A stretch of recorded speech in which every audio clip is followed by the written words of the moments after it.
Sajida Rashid here with lecture number 20 with BS Zoology and BS Chemistry 4th semester subject Animal Form and Function 1. Today our topic of discussion is metanephridia and antennal green and maxillary glands. These are excretory structure in invertebrates. So आज हमने बात करनी है metanephridia. Actually metanephridia are what type of excretory structures, excretory organs found in which type of invertebrates and how they function for excretory system. So beta most advanced type of excretory structure found in invertebrate is metanephridia. So that is important MCQ के most advanced type of excretory structure that is metanephridia. Protonephridia and metanephridia have critically different structure. अगर आप protonephridia और metanephridia पे बात करेंगे तो दोनों totally different structures हैं, लेकिन फंक्शन दोनों का सेम ही है. For the excretion, for the removal of waste products, waste fluid from their body. Both open the outside but metanephridia also open internally to the body fluids. Both are multicellular. Protonephridia and metanephridia both are multicellular. So further continued what is metanephridia and how metanephridia work. Most annelids and variety of other vertebrates have metanephridial excretory system. So there is also MCQs arise in which type of vertebrates metanephridia found. So in annelids and other variety of vertebrates metanephridia is found, that is excretory structure. Each metanephridium begins with a ciliated funnel that is called nephrostome. So there is also third MCQs arise. Nephrostome excretory structure found in a metanephridia, nephridia, protonephridia, antennal glands, maxillary gland, या none of these. So you have to take on metanephridia. Metanephridia have excretory funnel like structure that's called nephrostome that opens from the body cavity of a segment. कोई भी segment parts portion बने होते हैं इनकी body में into a coil tube. वहाँ से ये नेफ्रोस्टोम एक ऐसी स्ट्रक्चर हैं जो इनकी बॉडी से जितना भी फ्लूइड होता है वो वहाँ से उसको पिकअप करती हैं, उठाती हैं और एक ट्यूब, एक कॉइल ट्यूब में उसको क्या कर देती हैं, माइग्रेट कर देती हैं, वहाँ पे उसको ट्रांसफ़र कर देती हैं फ्लूइड को जो बॉडी से कोलेक्ट्स करती हैं. Fluids leaves the body through an opening called nephridiopore. So next further ऐसी स्ट्रक्चर्स जिनके थ्रू वो जो फ्लूइड है वो वेस्ट मटेरियल है इनकी बॉडी को टोटली लीव कर देता है, that will be called nephridiopore. So there also a fourth MCQs. Fluid leave the body through metanephridia, through nephrostome, through nephridiopore या none of these. So you have to take on nephridiopore. जब भी fluid के body को leave करने की बात आपसे पूछी जाएगी या ऐसा MCQ जिसमें फ्लूइड बॉडी को लीव कर रहा है तो then you have to take on nephridiopores. Nephridiopores are which type of funnels, which type of tubes through which fluid leaves the body of annelids and other vertebrates.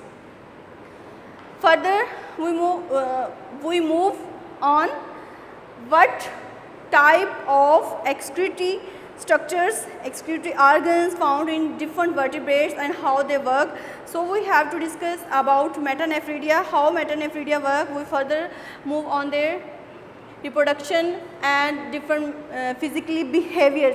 कि either ये जो metanephridia different invertebrates और vertebrates में excretory structure पाए जाते हैं, क्या वो इनकी रिप्रोडक्शन पे, इनकी फिजियोलॉजिकल बिहेवियर पे या इनके अदर जो इंटेगुमेंट्री फंक्शन है इसके ऊपर इफेक्टेड होते हैं, ये कैसे वर्क करते हैं और इनका मैकेनिज्म क्या है. So the excretory system of molluscs include protonephridia larval stages. जब इनकी रिप्रोडक्टिव बिहेवियर में इनकी लार्वल स्टेजेस होती है, इमेच्योर स्टेजेस होती हैं, तो मोलस्क में जो एक्सक्रीटरी स्ट्रक्चर हैं वो क्या पाई जाती हैं, protonephridia. Different vertebrates that's mollusc. अगर हम मोलस्क में देखें तो जो मोलस्क जब लार्वल स्टेज पे होते हैं अपनी रिप्रोडक्टिव पीरियड्स में, रिप्रोडक्टिव बिहेवियर्स के बाद जब अपनी लार्वल और इमेच्योर स्टेज पे होते हैं तो देन इसमें जो एक्सक्रीटरी स्ट्रक्चर पाई जाती हैं that will be called protonephridia in larval mollusc. That is also important MCQ. And metanephridia in adult. जब भी हम मुलस्क की बात करेंगे कि मुलस्क में कौन से एक्सक्रीटरी स्ट्रक्चर पाए जाते हैं, ऐसे कौन से एक्सक्रीटरी ऑर्गन्स पाए जाते हैं for the removal of waste materials, for the removal of toxic fluids. तो जब भी आप रिप्रोडक्टिव बिहेवियर्स के बाद लार्वल अडल्ट्स की बात करेंगे, अडल्ट्स की बात करेंगे, लार्वल मुलस्क की बात करेंगे, तो लार्वल मुलस्क में जो एक्सक्रीटरी स्ट्रक्चर है दैट इज़ प्रोटोनेफ्रीडिया। और जैसे ही वो अपने अडल्ट स्टेज में होते हैं, मैच्योर स्टेज में होते हैं, तो इनमें जो रिप्रोडक्टिव बिहेवियर्स के बाद जो एक्सक्रीटरी स्ट्रक्चर हैं in adult in mature stages में that will be called metanephridia. So there also 2 MCQ in larval mollusc excretory structure is protonephridia, while in adults and mature stages of mollusks the excretory structure is metanephridia. So today our second topic of discussion, that is antennal, green and maxillary gland.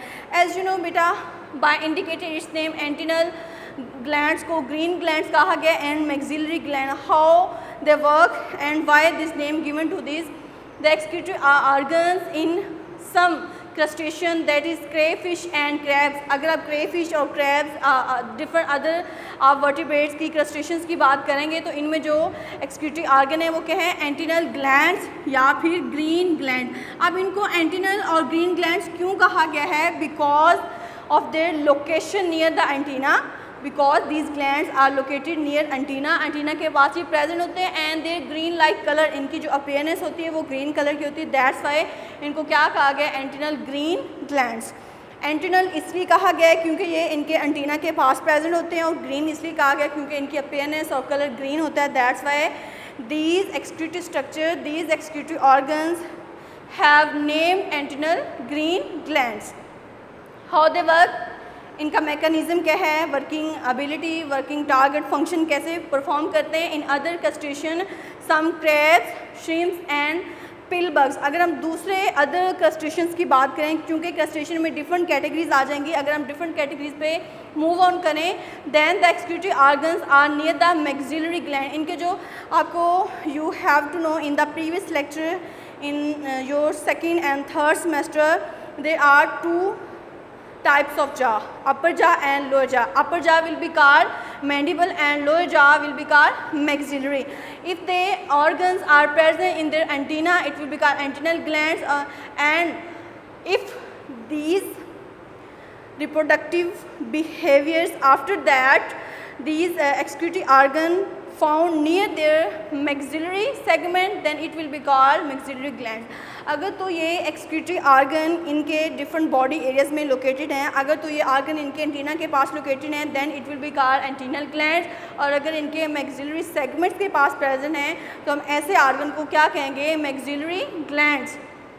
So there why these are termed as maxillary gland, और इसीलिए हम इनको maxillary glands कहते हैं because they are located near maxillary segments. ये maxillary area के पास located है, इसीलिए हमने इनको क्या नेम दे दिया है, मैक्सिलरी ग्लैंड। और प्रीवियस वालों को हमने एंटीनल ग्लैंड्स क्यों कहा गया है, क्योंकि ये एंटीना पोर्शन के पास नियर लोकेटेड होते हैं। After that fluids collect within the tubules from the surrounding blood of hemocoel different blood vessels में जो वेस्ट मटेरियल होता है, टॉक्सिक फ्लूइड होता है, वेस्ट फ्लूइड वो कलेक्ट किया जाता है, and this primary urine is modified by selective reabsorption. जैसे ही यूरिन की रिमूवल होता है तो उसमें से फर्दर रीअब्जॉर्प्शन के बाद जो डिफरेंट न्यूट्रिएंट्स, मिनरल सॉल्ट्स वगैरह हैं वो अब्जॉर्ब कर लेते हैं, and finally toxic and waste material is left which have to release out and leaves out from their body. इनकी बॉडी में जो यूरिन की फॉर्मेशन होती है उसकी फर्दर रीअब्जॉर्प्शन की जाती है ताकि डिफरेंट मिनरल सॉल्ट्स वगैरह अब्जॉर्ब हो जाएँ, और फाइनली जो वेस्ट मटेरियल है उसको बॉडी से बाहर रिमूव आउट किया जाता है। So this primary urine is modified by selective reabsorption and secrete through excretory system and rectum. Then further जो है वो waste material excretory system that is maxillary glands and rectum के through वो बाहर excrete out हो जाता है। So today our topic of discussion was excretory organ, that is metanephridia and antennal glands and maxillary glands. So I repeat it again. What type of metanephridia and antennal and maxillary glands and how they work. First of all, we have to discuss metanephridia. Most advanced type of excretory structure found in invertebrates is metanephridia. Both protonephridia and metanephridia are critically similar, but somehow different according to their structures and both perform same function. What type of same function they perform? Both open the outside, but metanephridia also open internally to the body fluids. कह रहे हैं कि metanephridia और protonephridia अगरचे इनका function same है, इनका physiologically function ये सेम है, लेकिन इनका स्ट्रक्चरली जो डिफरेंट स्ट्रक्चर है, इनकी जो बनावट है वो टोटली डिफरेंट है, लेकिन इनका फंक्शन सेम है कि वेस्ट मटेरियल को बॉडी से एक्सक्रीट आउट करना है. लेकिन मेटानेफ्रीडिया का एक इंपॉर्टेंट फैक्टर ये है कि ये इंटरनली बॉडी फ्लूइड्स में भी ओपन होता है, ताकि इंटरनली बॉडी में डिफरेंट जो फ्लूइड्स हैं, जो टॉक्सिक वेस्ट मटेरियल है, उसको कलेक्ट आउट करता है. After that both are multicellular. Protonephridia and metanephridia both are multicellular. So most annelids and variety of other vertebrates have metanephridia. यहाँ पे question arise होता है कि where in what type of vertebrates metanephridia is found. So in annelids and other vertebrates metanephridia excretory structure, excretory organ is found. Next, each metanephridia begins with a ciliated funnel that is nephrostome. Every metanephridia जो है वो एक ऐसे structure से start होता है जिसको क्या कहते हैं, नेफ्रोस्टोम. एंड देन फर्दर जो वेस्ट मटेरियल है, जो बॉडी फ्लूइड्स है, वो बॉडी से बाहर जो रिलीज आउट होता है through the structure, through the organs, through the tubes, through the different funnel like structure, that will be called nephridiopores. After that the excretory system of mollusc include protonephridia in larva stage. जैसे ही larval stages होती हैं mollusc की, तो larva stages में वो अपना waste material किसके थ्रू सेक्रीट आउट करते हैं, ऐसी कौन सी स्ट्रक्चर्स होती हैं, प्रोटोनेफ्रिडिया. और जैसे ही वो अपनी एडल्ट और मैच्योर स्टेज में होती हैं, तो इनकी बॉडी में जो एक्सक्रीटरी स्ट्रक्चर होती हैं दैट विल बी मेटानेफ्रिडिया. उसके बाद आज का जो हमारा सेकंड टॉपिक है वो हमने बात की है antennal green and maxillary glands.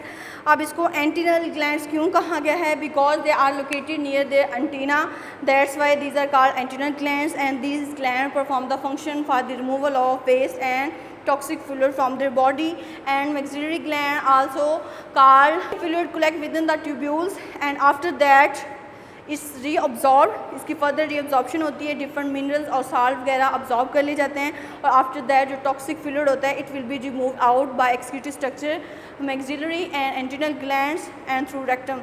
So this was our topic of discussion. I hope so you understand very clearly. See you again in the next lecture. अल्लाह हाफिज़. Take care of you.